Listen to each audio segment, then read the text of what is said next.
Hey, this is Chuck Dixon welcoming you back to the Comic Book College of Knowledge. Ask Chuck Dixon number 21. This this segment makes this deal old enough to drink. So hand over your car keys and strap in, whatever that means. Let's go to the first question about what I do for a living. And what I do for a living is I write comic books. Dan Donovan. Chuck, knowing how much you love old movies, I'm betting you had an actor in mind when you wrote your Skywolf stories for Eclipse. Who was your inspiration for your version of the character? Well, in this case, you're wrong. My inspiration for Skywolf basically came from Skywolf himself, but the way he talked, he had a certain voice, and that came from my dad. And as you can see, my dad was an aviator himself, World War II aviator. He was a bombardier on B 17s flying over Europe, did 24 of 25 missions, saw a lot of really, really horrible things, but always a hero to my mind. And he provided the voice for Skywolf. A lot of the things that you read Skywolf saying are either direct quotes from my dad or certainly the kind of things he would say. He was a no BS kind of guy. Kindest man you'd ever want to meet in your life, but he pulled no punches if you asked his opinion. So there you go. My dad was Skywolf. Jeremy Robians, I hope I got that right. You may have answered this in the previous Ask Chuck, but who are your top comic artists of all time? Now I'm going to list people that some of these people I got to work with, but not on any kind of regular basis, because I talked in an earlier segment about my favorite artists to work with. But I believe, Jeremy, you're asking about me to geek out on artists that I love, and I'm always willing to do that. I'm going to start with the big three for me, starting with Wally Wood, guy that I wish I'd gotten to work with, but I was barely getting into the business when he passed away. But simply one of, for my money, one of the triumvirate of American comic books. This guy's imagination and his style and consistency and draftsmanship, it just all came together to make what I think of as just absolutely pure comics. Just great stuff. The guy loved the medium even when it didn't love him back. So the other one is Steve Ditko, another guy. Talk about imagery. This guy invented so much stuff. Like Wally Wood, he invented so many visual tropes that are used constantly in comics. And Ditko was an enormous inspiration to me as a kid. I wanted to draw like him, and when I figured out I could never draw like Steve Ditko, I decided I was going to write and hopefully work with people as talented as he was. Yeah, just I just lived in his Doctor Strange and Spider-Man work, and his earlier suspense work at Marvel. Just an absolute genius. And of course, Jack Kirby. I mean, Jack Kirby invented so much of the language of comics for us, particularly, superhero and sci-fi. But the thing about, Kirby, they always, a lot of people criticize him. It's kind of grotesque. The artwork is somewhat uh, simplistic. I don't think any of that's true. Kirby was amazing at the big stuff, the cosmic stuff, but he was equally adept at just everyday um, life, portraying it. Look at his drawings, particularly in the 50s and romance comics and stuff.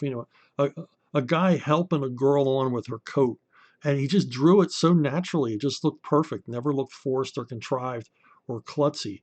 Um, this guy just had a visual acuity and a amazing fever brain for imagining how some of the craziest stuff in the world would look, and yet he was still pinned to the real world. He was an observer of the real world. He was a true artist in every sense.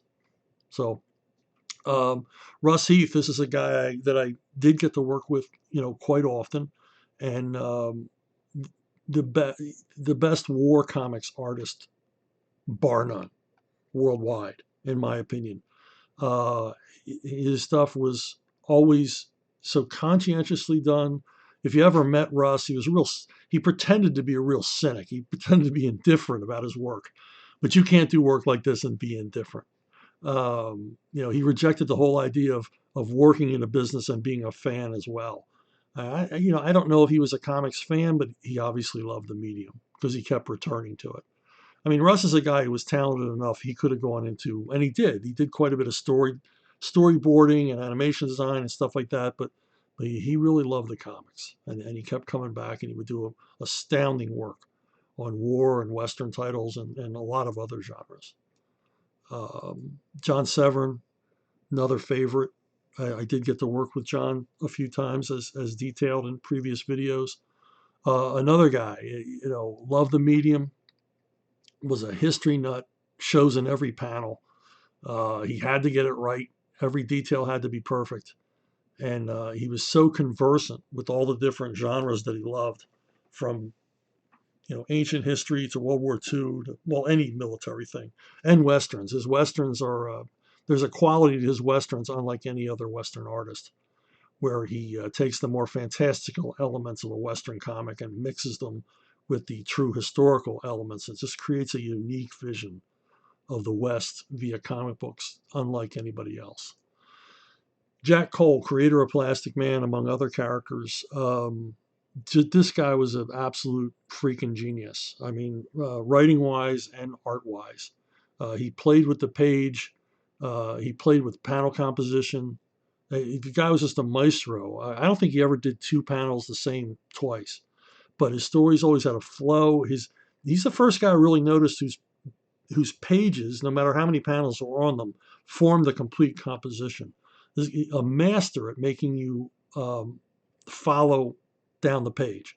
He would just, subtly direct you from panel to panel and get you down the page and over to the next one. And simply a genius. Plus, for humor, comics, you can't beat the guy. Jordi Bernay is a artist I follow quite a bit, most famous for his torpedo work. I did get to work with Jordi Bernay on one 8-page story.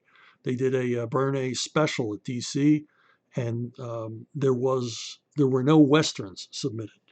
And I can't remember who was editing it, but they contacted me and said, "Could you write an 8-page western for Mr. Bernay?" And I said, "Yes, sir." Oui, CC. I wrote him a Mountain Man story. Uh, but I like his work. Another guy, Pure Comics, his storytelling just flows. He makes it look so easy.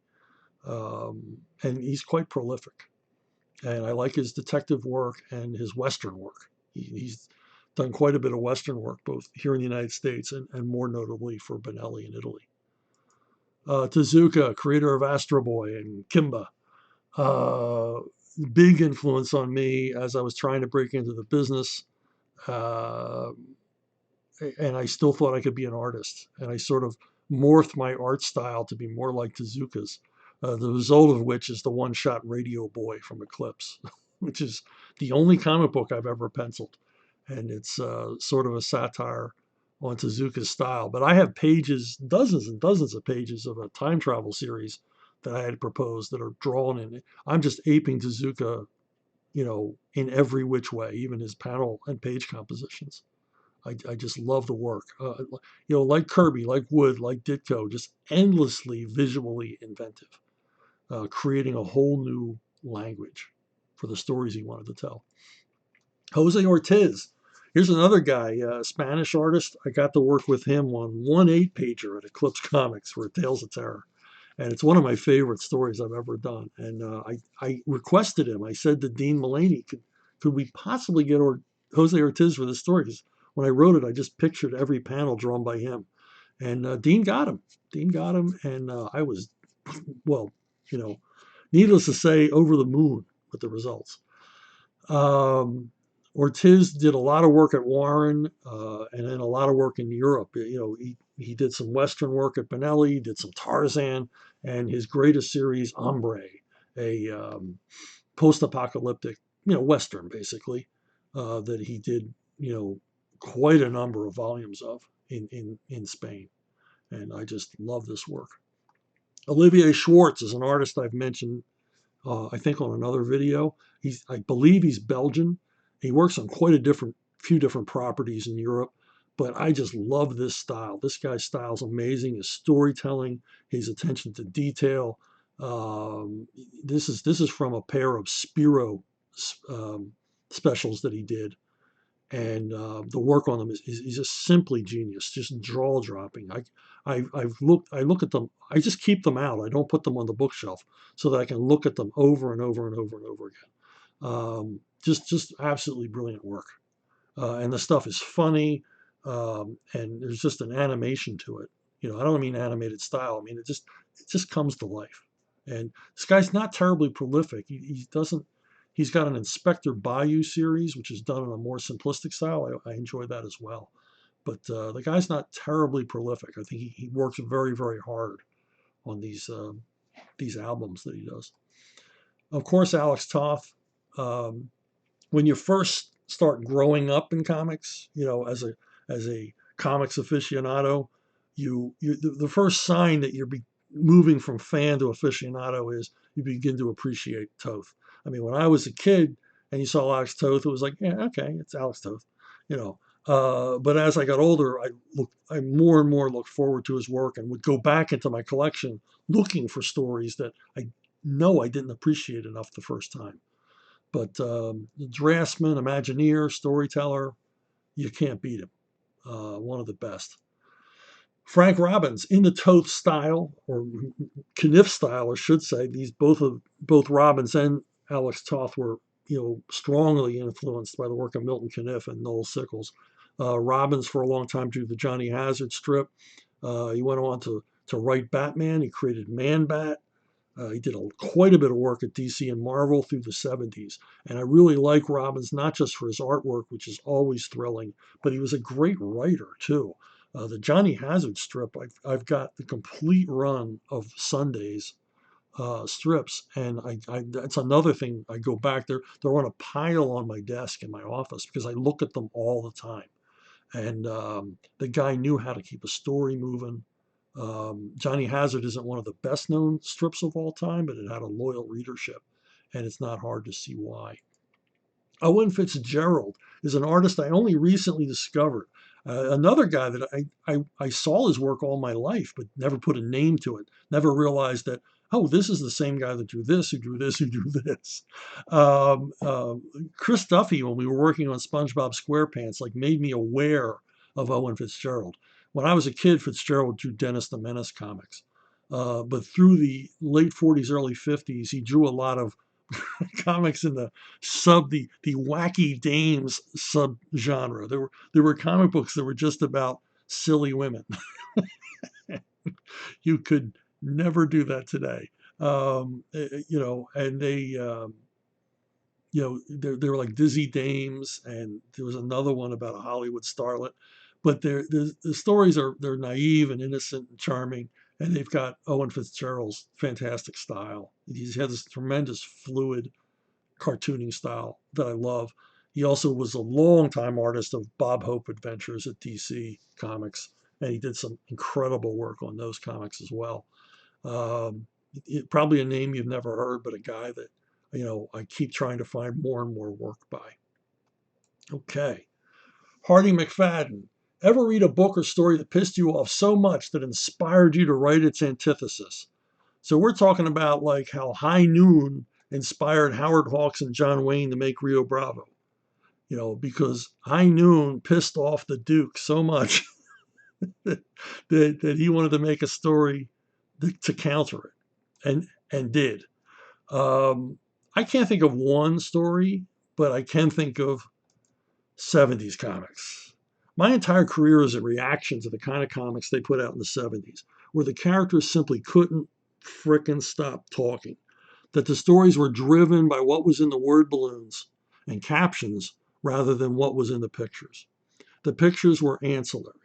You had comic book writers at the time who would argue that comics are not cinematic.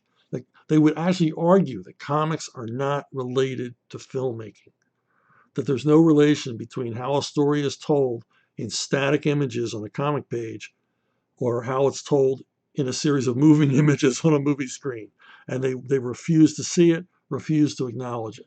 Now, no artist believed that. Every artist working in comics realizes it's a sequential entertainment format. But a lot of writers rejected this because their words were just so freaking precious. And they would just fill the pages with, useless dialogue for the most part. Like this page with all of its emotional, you know, um, interest, emotional navel gazing and exposition just filled in thought balloons. Painful, absolutely painful. Um, just characters is just can't they've got logorrhea. They just cannot freaking stop talking. And my whole career is a reaction to this kind of comic. I wanted to get back to Harvey Kurtzman and Karl Barks and guys like that, who knew how to tell a story in pictures first. Archie Goodwin as a writer, and then the words help the picture along. You just give the reader enough words so they understand what they're looking at. And when they don't need the words to understand what they're looking at, don't have any words. Encourage the artists to, let their, visual storytelling freak out. So there you go. Not one story, but hundreds of stories that pissed me off. Robert Hinman. At what's it? This may have already been addressed, but I read your work in Savage Sword of Conan for years, and even onto Conan the Savage after they canceled SSOC. What was the reason you stopped writing Conan? Well, Gary Quapis and I were a long time on Conan with other artists, but mostly it was Gary and me, and we were all we were the primary Savage Sword of Conan guys for like 5 years. Did a lot of books. Now, Conan the Savage is easy. I stopped writing that because they canceled it. So, but Savage Sword, 5 years, great sales. I mean, it was a royalty payer, and a lot of people didn't know that. But Savage Sword didn't do well in comic shops, but it did gangbusters on the newsstand, and it was a reliable royalty payer. Month in, month out, I would get a check that would more than that would sometimes almost double what I had been paid to write that issue. And it was a wonderful thing. Uh, Getting the assignment to write Savage Sword of Conan allowed me to, basically gave me full-time employment in comics, allowed me to quit my day job, and allowed me to, set a date to marry my wife. So it was a big step for me. Now, how Gary and I both got canceled was we went through a series of editors. We started out with Larry Hama. In a later video, I'll get more into that, more into how I wrote Conan and what the deal was and what my inspirations were. But anyway, started out with Larry. We moved, I think Don Daly edited it for a day or two, and then Craig Anderson edited it for a while. And then I believe Craig Anderson got fired along with a bunch of other Marvel editors. And then we got a new editor who I won't name because I don't want to embarrass people. But he decided that, he was going to go back to Roy Thomas and have Roy Thomas write Savage Sword again. Well, the thing is that Savage Sword had kind of, I'm not going to say evolved, but it had moved on from the kind of Roy Thomas storytelling. We were back to more the primal version of Conan. Less the continuity driven, less intrigue, less monster of the month, wizard of the week kind of story. We were more into, pissed off Conan killing everybody that pissed him off. We were aiming our stories for, guys doing prison time or motorcycle gang members. Although our largest readership, if you believe the letters, was from senior citizen homes. But we had kind of moved away from the kind of stories Roy Thomas was telling earlier before us. But this editor wanted us gone. But like most comic editors, like the vast majority of comic editors, he didn't have the nerve to actually fire us. So he just simply stopped assigning us stories. And when I would pitch plot lines, he would say, "Well, let's hold off on that." Meaning, you're fired. I'm not buying anything from you anymore. So Gary and I kind of sensed this, and we did our final issue of Savage Sword. It was Return of the Iron Damsels. There's the cover right there. And we said adios. And we went over and started working on the Punisher together. But yeah, I stopped writing Savage Sword of Conan because the editor stopped buying my stories. But in a way, I continued to do it because when Marvel lost the Conan license, or not lost it, but just stopped publishing Conan. They weren't interested in doing Conan anymore, but they still had the license. Um, the reprints continued to sell in Italy. They were a big seller in Italy.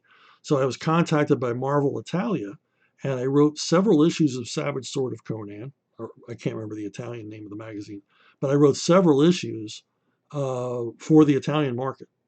And they were always good about letting me use friends of mine, used Argentine artists to draw them. Enrique Villagran did one, and I can't remember the other guys. But yeah, I continued on writing even after I was fired. So um, let's see. Okay, Rodney Rodas says Bane from the comics versus Bane from Batman and Robin versus Bane from Dark Knight Rises. Who wins? Okay, well, let's take comic book Bane versus Tom Nolan. Right there, Tom Nolan. What's his name? Oh, God, I'm drawing a complete blank on this actor. Tom Hardy. Tom Hardy Bane. I think there's no contest. Comic book Bane wins. He just tears that silly coronavirus mask off and beats this guy to a pulp. What do you think?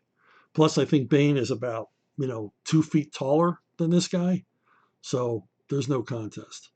Okay, comic book Bane versus Jeep Swanson. Somebody should ask me about Jeep Swanson. I'd love to talk about him in another Ask Chuck Dixon, because I got some stories told to me by a professional wrestler. Anyway, yeah, I think. Does anybody remember the Candygram from Mr. for Mongo gag from Blazing Saddles? I think comic book Bane would just pull that on this guy, Candygram for Mongo, and that would be the end of Jeep Swanson. Yeah, this guy was just a big dumb brute. Not Chief Swanson, but the character. They just played him as a dumb henchman. So obviously, comic book Bane, who's a freaking genius, would be able to defeat this guy no problem. In fact, he probably wouldn't even show up. He would just send his own henchmen take this guy down. Bird Trog and Zombie could make an afternoon of this guy. So there you go. Andy Openshaw, who did you prefer to write most out of Punisher and the Batman family? I don't know if you're asking me which liked writing more, Batman or Punisher, but it's going to be Punisher. I have an affinity for Punisher. I don't quite understand it. I love writing this character. I still think of stories for him, even though it's been decades since I was last paid to write him. And yeah, I just really dig Frank. I like everything about him. All of his negative masculine attributes, the fact that he's just really a prick, and he's like what every guy would like to be if we had no conscience whatsoever. And plus, he kills bad guys by the bushel load. You can't beat him. He's got the biggest body count in comics. Maybe Galactus has a bigger body count, but yeah, I just really and the stories are primal, like primal Conan. They're just primal. He's a very simple character, and I like the fact that he makes most of his own problems. Now let's not, cast a shadow on Batman and Robin. I loved writing Batman and Robin. I mean, if I never got to write the Punisher, Batman and Robin would easily be my favorite characters to write. I must have liked it. I was on the books for 11 years, and as I've said before, I never ever typed the words Batman and Robin without going, oh, can't believe I'm doing this. I can't believe I have this job. Thank you, God. So there you go. It's a tough choice between the two, but I'm going to be honest, I got to go with Punisher. Andrew Runyon. Same question I keep asking. Over the past however many years, Superman has been destroyed, capitalized. As a character, do you think there's any hope that Big Blue will ever be restored to greatness? Or do you think we should grieve and move on as we would for a dead relative? Well, there's so many franchises now that it's hard to be a fan of. I mean, it's hard to be a Star Wars fan. I know. I was a Star Wars fan for years, and they just ruined it for me. And I'm not angry about it. It's like, just walk away. This is not Star Wars made for me. I mean, other than Mandalorian, I like the Mandalorian. Star Trek, pretty much ruined for me the last few years, and Superman long ago ruined. I mean, you basically when The classic guys, for me, the last classic guys, Jurgens and Ordway and Roger Stern and Butch Guice and those guys, when they left the Superman franchise, it was over. I didn't care anymore because they love the character. And the problem that Superman has, and it's not really a problem, it's a problem for the creators, it's a problem for the writers. They don't know how to write good stories about a guy who's a Boy Scout, a guy who's got a moral spine, a code of behavior. He's a gentleman. He's a paragon of virtue, and they simply don't know how to write that kind of character and make it interesting. And yet, the roadmap is drawn. And even though that seems like a very tight set of restrictions, it's not. There's a lot of room in there to tell great stories. And people say, well, he has the powers of a god. It's not interesting because how can you challenge him? Well, the writers in the 50s and 60s certainly came up with plenty of ways to challenge him. And I've been backed into a corner on Superman stories myself, with the Mort Weisinger process of, what if Superman did this? And then you're like, well, how's he going to do that? Well, it's my job to figure out how that's going to work. And I've been in that corner, and it was tough and it was challenging, but I did it. I didn't whine and cry and change the rules, just to write my version of Superman or somehow alter Superman to my quote unquote vision. So will he ever return to greatness? No, we're just going to have to remember the way he was until some other generation, brings him up, and takes him back to his former glory. But in the minds of the general public, the people just walking around, Superman remains the same. Superman is not altered by all these different, especially comic book versions of him, because most of the public isn't even aware of those changes. So I wouldn't worry about it. I mean, Superman continues to exist in the pop culture zeitgeist, and that's never going to change. He's still going to be the character that we all know and love. So, okay, Patreon. If you like these videos, think about going to Patreon and patronizing me, not in a condescending way, but in a monetary way. You go to Patreon, look for Arcade and Comics. It's the Chuck Dixon Slush Fund. Ostensibly, it's to help fund comic projects that I am doing through Arcade, both print, digital, and coming soon to Webtoons. In fact, there's a bunch of my stuff free now on Webtoons you can check out. You don't have to pay anything. But yeah, $1, $3, $5, it helps. It helps me create new comic book material.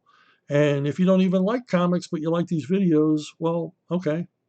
Say to yourself, I'm going to throw the guy a couple of cents for these videos because I like them. Whatever you can do. If not, it's okay. And well, that's it for me. Keep sending the questions. I really enjoy these, but I always need questions, so keep firing away, and stay on the right side of the road, stay safe, keep your mask on, and your stick on the ice, and we'll see you down the road.